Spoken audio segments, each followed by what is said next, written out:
Dans cette vidéo, je ferai avec vous un survol de l'application Planner. Planner est un logiciel de gestion de projet simple à apprendre et à utiliser.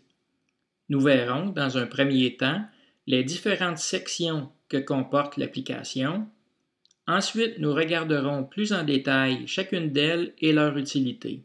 Finalement, nous créerons un court projet du début à la fin. Voici les différentes sections.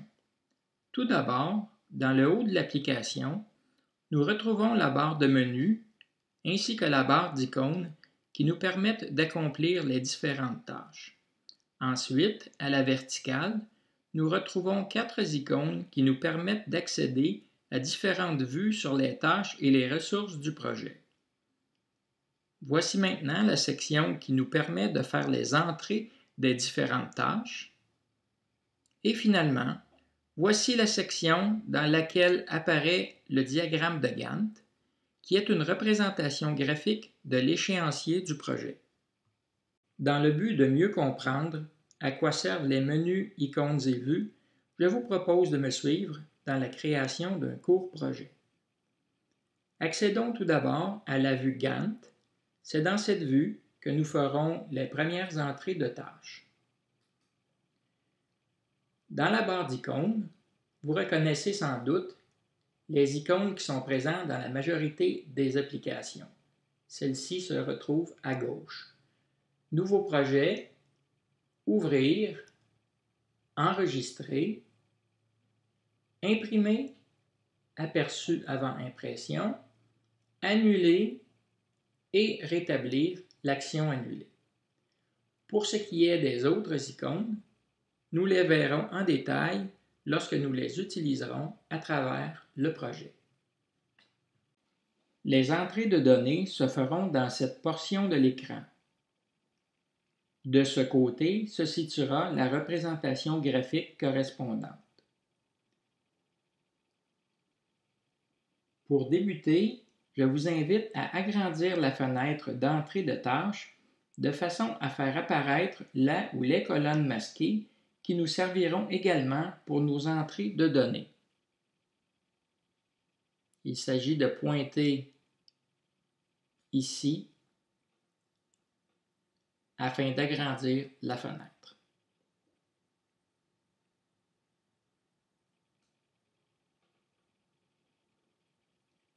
Pour insérer une première tâche, cliquez sur l'icône « Insérer une tâche ». Ceci insérera une ligne afin d'y indiquer la tâche à accomplir. La première colonne, intitulée TPE, est un numéro d'identification de la tâche ajouté automatiquement. La seconde colonne, intitulée Nom, est l'endroit où l'on entre le nom de la tâche. La troisième, intitulée Travail, est l'endroit où on indique le nombre d'heures ou jours prévus pour la tâche. Inscrivons donc une première tâche en cliquant sur l'espace sous le titre Nom.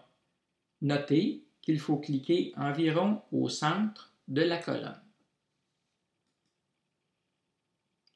Une fois le champ d'entrée en mode édition, inscrivons le texte « Équipement d'assemblage ».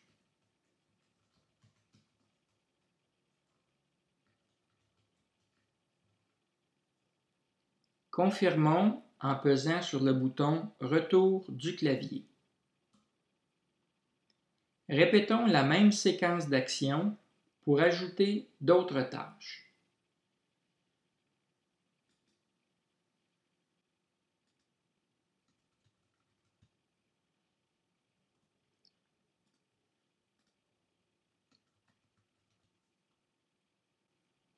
Notez qu'on peut également ajouter plusieurs lignes rapidement en cliquant à répétition sur l'icône « Insérer une tâche ».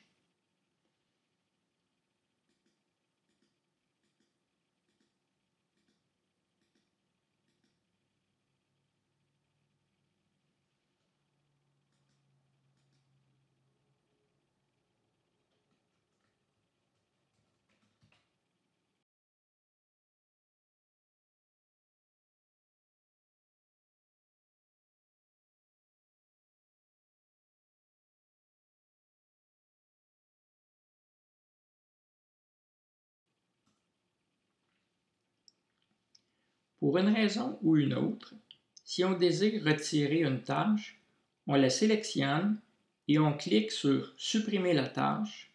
Dans notre cas, on a par erreur inscrit une tâche 2 fois.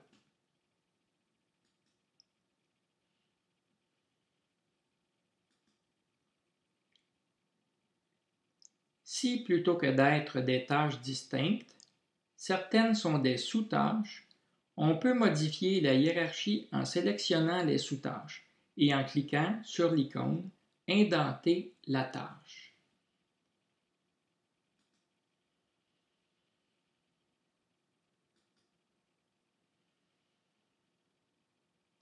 Il est possible de sélectionner de multiples tâches pour les indenter ensemble.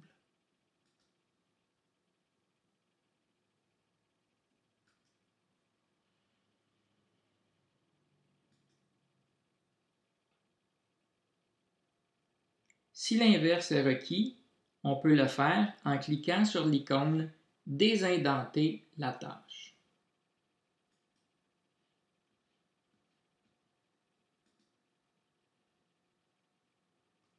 On peut également modifier l'ordre des tâches en utilisant les icônes « Monter la tâche » et « Descendre la tâche ».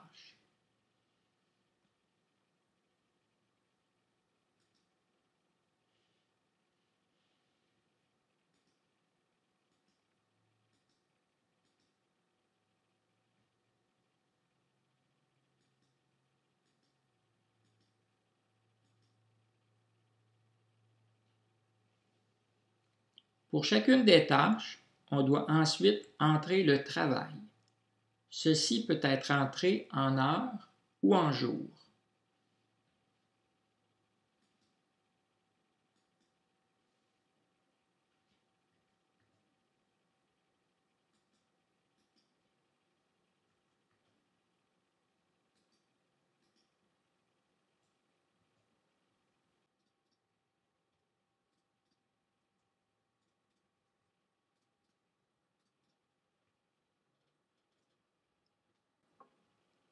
Une fois la liste des tâches établie dans l'ordre souhaité, il est temps de lier les tâches, c'est-à-dire indiquer les dépendances entre elles.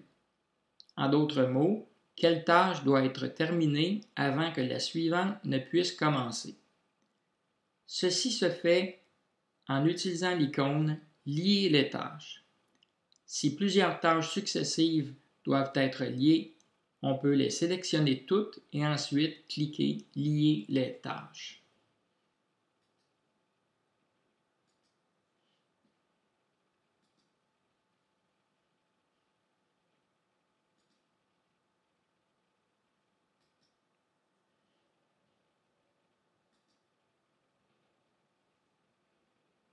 Si requis, on peut faire l'inverse en utilisant l'icône « Délier les tâches ».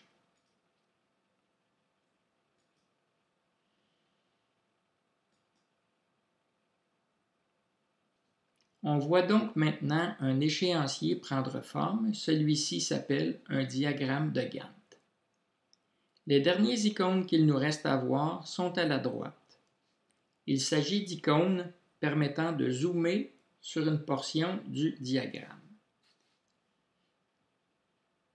Zoom avant afin de voir le calendrier de façon plus détaillée. Zoom arrière moins détaillé. Et zoom pour ajuster qui permet de voir le diagramme au complet dans la fenêtre. Pour des éléments additionnels de Planner, tels que l'ajout de ressources ainsi que comment modifier les propriétés de chaque activité, je vous invite à visionner la seconde partie de ce tutoriel.